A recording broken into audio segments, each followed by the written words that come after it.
તમ સ્વામી નારાયણો શ્રીમાન સ્વયં વિજય ટેકરા। ઈષ્ટદેવ ભગવાન શ્રી રામશ્યામ અને ઘનશ્યામ મહારાજની પૂર્ણ કૃપાથી આજના આ નવા વર્ષના નવલા પ્રભાતે આ Maruti Nandan charitable education charitable ટ્રસ્ટના આ નાના નાના બાળકોના એજ્યુકેશન માટેના પ્રસંગમાં પધારેલા અમારા પરમ આદરણીય પરમ શ્રદ્ધેય પૂર્વ ધારાસભ્ય શ્રી ગોવિંદભાઈ, અમારા દેવજીભાઈ કાઢાણી, બીજા અમારા કૌશિકભાઈ, અમારા મહેમાન શ્રી ભાઈ હર્ષદભાઈ જતો તો કાગડી પોગવાયો ત્યાંથી પાછો હોય મોગલજી બાપુનું આમંત્રણ મારે જવું જોઈએ। એમાં નાના નાના બાળકો માટેનો પ્રોગ્રામ છે ને, કાગડી તો બીજે દિવસે જવા છે, પણ આવા બાળકોના દર્શન, કારણ કે બાળક એ પ્રભુનો પ્રભુ બાળકમાં પ્રભુના દર્શન થાય છે। એટલે બાપુ અને જો કે અમારે લગભગ નાના પ્રસંગ હોય મોટા હોય તો મોગલજી બાપુ એમ કે આવો એટલે અમારે આવવું જોઈએ।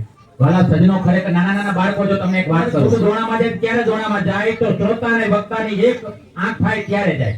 કારણ કે કવિએ એવું કે 4 મિલે તો સત ખીલે વિસ રહે કર જોડ, હરિજન થી હરિજન મિલે ખીલે 7 કરોડ। 4 મિલે એટલે બે આંખો તમારે બે મારી, પછી 4 મિલે 64, પછી તમે હસો, બરાબર? આપણે જેથી કૃષ્ણ કરીએ તમે હસો, 32 તમારા 32 મારા, 4 મિલે 64 ખીલે વિસ રહે કર। આપણે કોકને મળી ત્યારે શું કરે? જેથી કૃષ્ણ, જય સિયા રામ, જય તનણ કરીએ ને છોકરાઓ। 4 મિલે 64 ખીલે વિસ રહે કર, હરિજન થી હરિજન મિલે એટલે કારણ કે આપણે ભગવાનનો સંતાનો છીએ, આપણે ભગવાનના ભક્તો છીએ, એટલે ખીલે 7 કરોડ એટલે 3.5 કરોડ વાળા પંચ મહાભૂતના દેહમાં ભગવાન રામશ્યામને ઘનશ્યામને આપણને આપ્યા છે।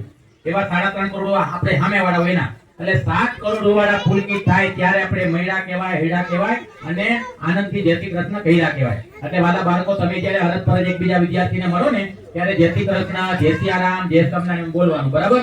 અને બીજું, જો આપણા શિક્ષક છે ને એ આપણા ભગવાન છે। શિક્ષક આપણને કાંઈ પણ ભણાવે, કાંઈ પણ આપણને લેસન આપે તે પૂર્ણ ભાવથી કરવું જોઈએ।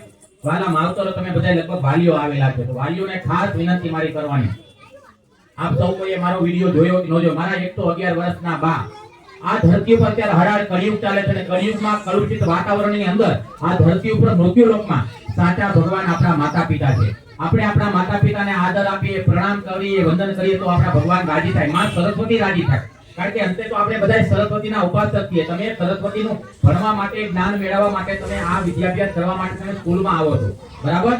તો તમે માતા પિતાને પ્રણામ કરો અને એકબીજાને નમસ્કાર કરો તો આપણે ભગવાનને પ્રણામ કર્યા બરોબર કહેવાય।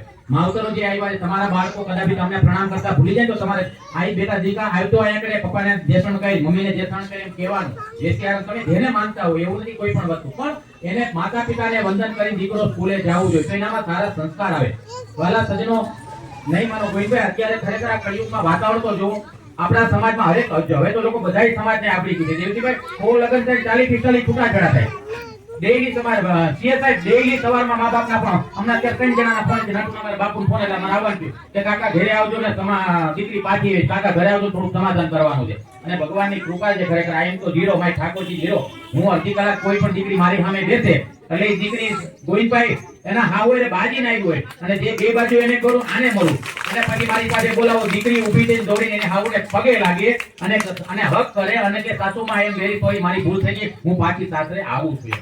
એટલે આ પરિવર્તન આવે છે ભગવાનની કૃપા। એટલે કાયમ માટે જીવનમાં આપણે ગમે એટલા ટોચે પહોંચીએ, ગમે એટલા આગળ વધીએ, પણ આપણે આપણા માતા પિતાનું કાયમ માટે આદર, માન, સન્માન આપવું જ જોઈએ। વડીલોને વંદન કરીએ તે વડીલોમાં ભગવાનનું સ્થાન છે ખરેખર, કારણ કે નમતા થાતું તો આપણે સૌને ગમતા થાતું, કારણ કે નમન કરતું તો ભગવાન આપણી પર ખૂબ રાજી થાય। અંતે તો આપણે બધાએ ભણી ગણીને હોશિયાર બનવાનું, કોઈ ડોક્ટર બનશે, કોઈ સીએ બનશે, કોઈ વકીલ બનશે, કોઈ સારા ઉદ્યોગપતિ બનશે, કોઈ સારા એમએલએ બનશે, તો આપણો એક જીવનમાં ગોલ હોવો જોઈએ, ગમે એવી પરિસ્થિતિમાં આપણે સારા। એટલે વાલા સજ્જનો, જ્યારે તમે ઘરેથી બેન તમારે ખાસ